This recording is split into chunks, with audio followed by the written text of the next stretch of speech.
Good morning. So when I was a kid, and probably some of your parents and some people out here, I watched a show called Mr. Rogers.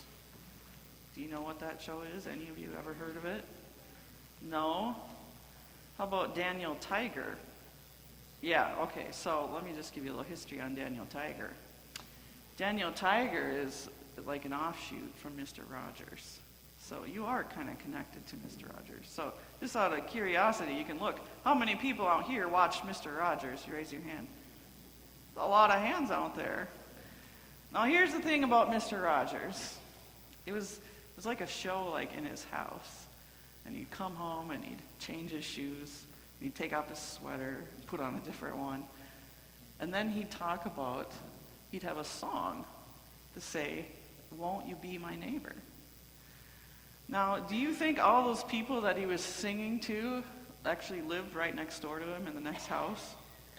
No, they didn't. Mr. Rogers had neighbors probably all over the world, right? But he still considered them his neighbor. Well, today we hear Jesus talk about who is our neighbor. And I think that Jesus, too, wants us to think about that our neighbors aren't the people that just live next door to us, but it's people all over the world.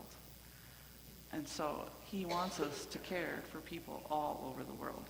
Those are who our neighbors are. So I want you to kind of remember that, and maybe go on YouTube and watch Mr. Rogers' episode, just so you can hear the song. I bet you can find it. And maybe you can even find him talking about Daniel Tiger, too. So let's pray. Dear Jesus, help us to love our neighbor just as you teach us to. Amen. Well, thanks everybody for coming up here today.